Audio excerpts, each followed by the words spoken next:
And we're back with our series, Today Table, sponsored by Walmart. Joining us this morning, Grace Young, chef and author of The Wisdom of the Chinese Kitchen. She's here to share one of her favorite one-pot meals that's perfect to cook with and for the entire family. And to cook along with us, you can scan the QR code and order the ingredients with just one click. Just select Add Ingredients to Cart, schedule pickup or delivery. Super easy. Grace, great to have you here. What are we cooking today, and where do we start? My mom's famous vegetable lo mein, and this is one of the reasons I loved vegetables as a child. So I'm going to get you to cut the Napa cabbage. Yep. Cut it just like you would be cutting coleslaw. Okay. And then I have dried shiitake mushrooms here. And what happens is you add a little cold water to the shiitake mushrooms. These have already been soaked. And so what you need to do is squeeze them and release any excess liquid, and then remove the stems. And then just cut the caps into fine shreds. So it goes pretty fast. And I love shiitake mushrooms because they have a very intense, meaty flavor. Okay. And now I'm actually going to fire up the wok. Okay. These are the lo mein noodles. We've already cooked them, drained them. And now I just want you to add a little soy sauce and sesame oil and toss it together. All right. That's my mom's trick for infusing the noodles with flavor, and the sesame oil actually prevents the noodles from sticking. We have our tasters over there, and guys, I was telling Grace about my memory of like the 1970s was this wok, this kind of wok that my mom would have in the kitchen and make it. So we got the old school wok here. Yummy. Yep. So this is my old wok. I bought this in Chinatown years ago, and it's a carbon steel wok. And it gets better with age. So it's natural nonstick, the traditional like a skillet. carbon steel wok. So we're ready to go.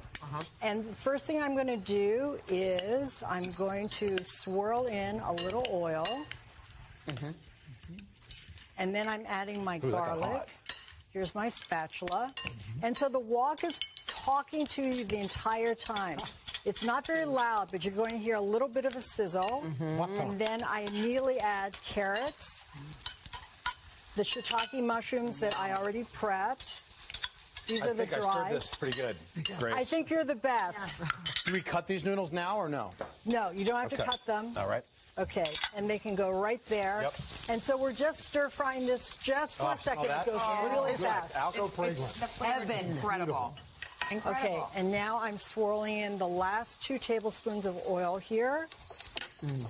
And you look like a natural-born walker. I am. All right. I'm not a runner, that's for sure.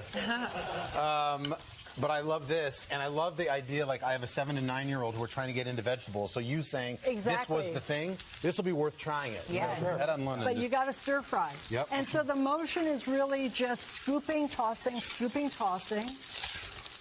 Exactly. It's okay. The scraping is okay. The metal on metal. Scraping is okay. The wok is completely forgiving, and look, there's absolutely no sticking. So but you have to keep the pan down because it's an induction burner. So you've got to get the heat going. So don't create angles. Just do it. Yeah. And then now we're going to add these beautiful noodles. Guys, Grace is an incredible chef and author, but what she's not telling you is the work that she's done in like Chinatown. Yes. Not just Chinatown, New York, but Chinatowns across the country, mom and pop restaurants. James Beard Humanitarian Award winner, like really in the trenches of the AAPI community, like crushing it, doing great work. Thank you. Yeah, of course. Thank you. Awesome. Smells delicious, tasty. Look at how good this looks. Yeah. Isn't that fantastic? And like we're almost done, right? That was so fast. Exactly. So I'm going to have you keep on walking. Yes, ma'am. And I'm swirling, and this is the liquid that we saved from the mushroom soaking liquid because it's full of flavor. And so we're adding in more flavor here. Beautiful. All right, we have less than a minute. All right. And then finally, this is a little soy sauce and oyster sauce. Okay. Oh. Yeah. And what's great is you get all of this at any supermarket now. Right. Exactly. And before we go, what else did you have here from your cookbook? So this is cashew chicken. Okay. Yum. And this is, of course, the vegetable lo mein. And this is a fantastic way to get your family to love vegetables. And this is the genius of the wok, right? I love Everybody it. wants to cook. It's the ultimate one pot. Right? It's so much fun. It's healthy. It's delicious. It's fast. I love it. Grace, thank you so much.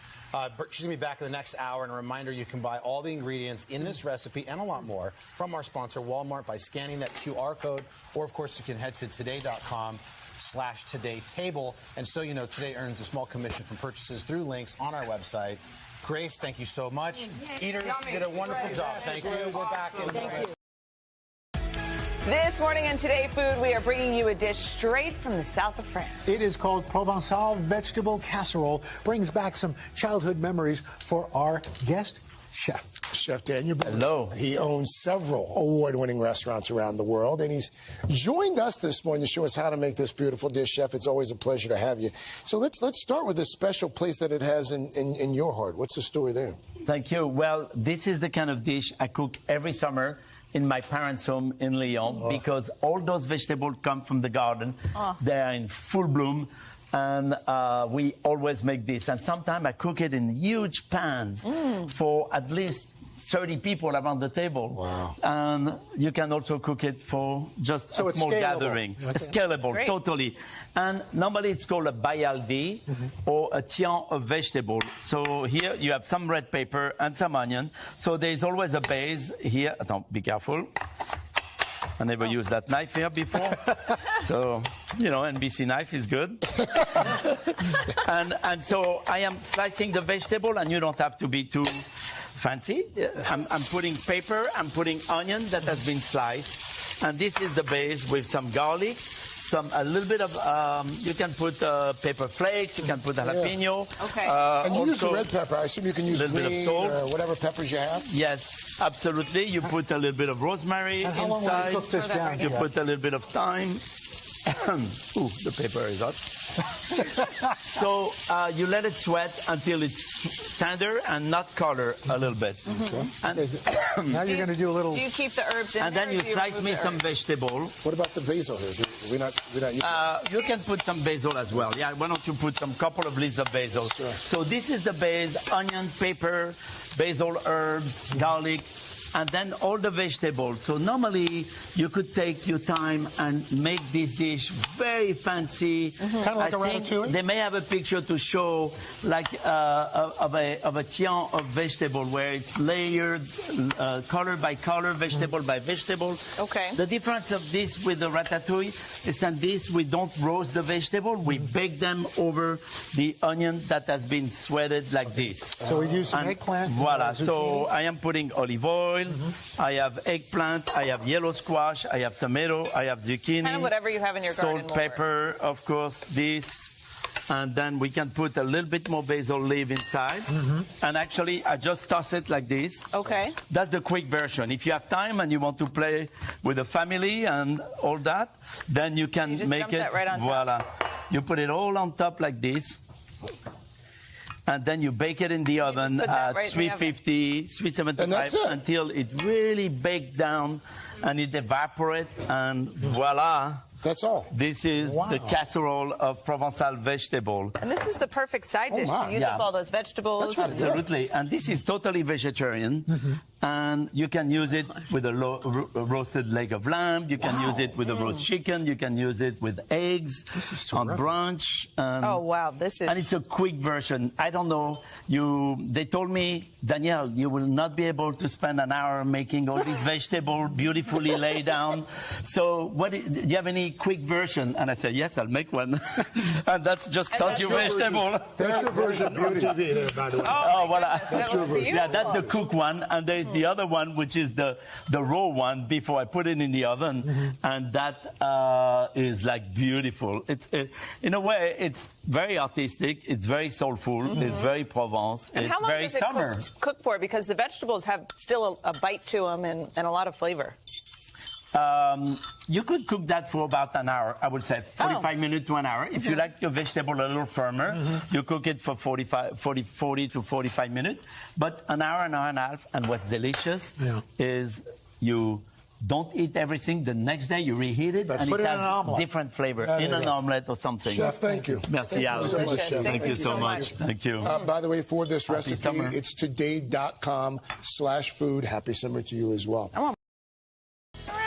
Hey, it is Make Ahead Monday. Today, we're going to grill up some summer veggies to show us how award-winning cookbook author and host Steve Reichel, his latest book out now called How to Grill Vegetables, the new Bible for barbecuing vegetables over live fire, which to me, you can't beat it when it's live fire. You got the hardwood chunks going. Steve, it is so good to see you. I ran into you in Hudson, New York, and you said, hey, I'm going to see you coming up on the show, and here you are. I know, that was fun. Well, great to see you guys. Any rate, I hope you're not expecting meat, because today it's all about grilling vegetables. I want to do one simple dish and one slightly more elaborate dish, okay? All right. Okay, so you're starting with corn?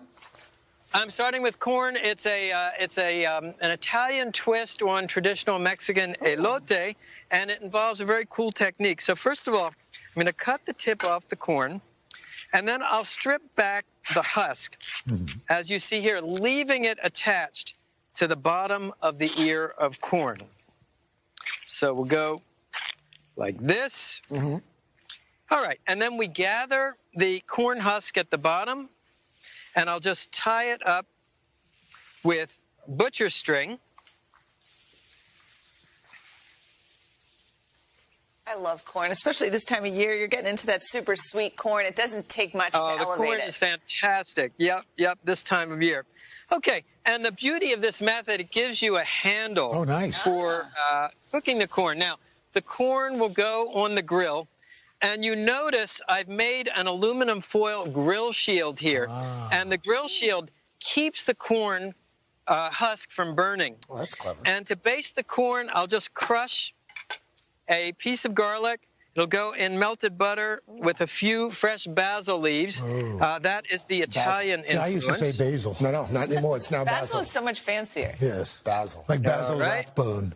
So Steve, you didn't boil the corn first or anything. It can cook completely just on the grill. Corn. Did someone say boil? That is Pay no attention to her, Tom. Pay no attention to her, Steve. Grill the corn naked, the corn, not you. The idea is you want to caramelize those kernels. That's where the amazing flavor happens. So, baste the corn with this garlic. And then are you adding cheese to this, Steve? Basil butter. Beg your pardon? Are you adding cheese to this? I am in a minute, because here's what's going to happen. Once the corn comes off, we'll go like this. We'll put 2 on top. And then we'll simply grate Parmigiano Reggiano cheese on top. Amazing. Okay? So that is a variation, Steve, you know, Mexican street corn. I want to make sure we have enough time for the grilled vegetable paella.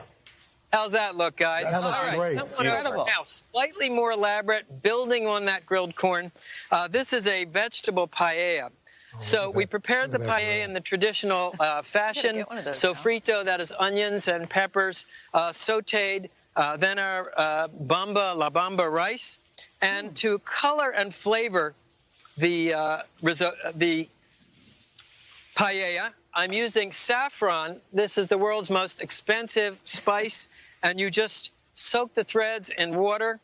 We'll cook this over a wood fire. What's going to happen, some of the smoke will come over and flavor the rice. And then finally, I've grilled all of these vegetables for the vegetable paella. So we have grilled onions, we have poblano chilies. Hey, Steve, let me just ask you a question. That's a spectacular grill you've got there. But if we don't, if we're not fortunate enough, wood-burning grill, great flavor. But if you don't have that grill, what can you do? You know, if you're working on a gas grill, simply add wood chunks under the grate over the burners. That will give you a wood flavor. If you're working on a charcoal grill, wood chunks or chips added to the fire, again, will give you some of that great wood-fired flavor. Steve, paella is so hard. How do you know when it's actually ready? Because I always mess up the rice. I've tried several times. So what you want, I'll just take a little bit here, and what you want, you can kind of feel it. You want the rice to be mostly soft, but just with a little chew left to it. Wow, that looks great. That is great. Steve Reichlin. And here you can see your elote, your paella. You guys want to take a taste? We'd love to, but we've got to go. But if you would ship that to us, 30 Rock, we would love that. Steve Reichlin, thank you so much. Head to today.com/food.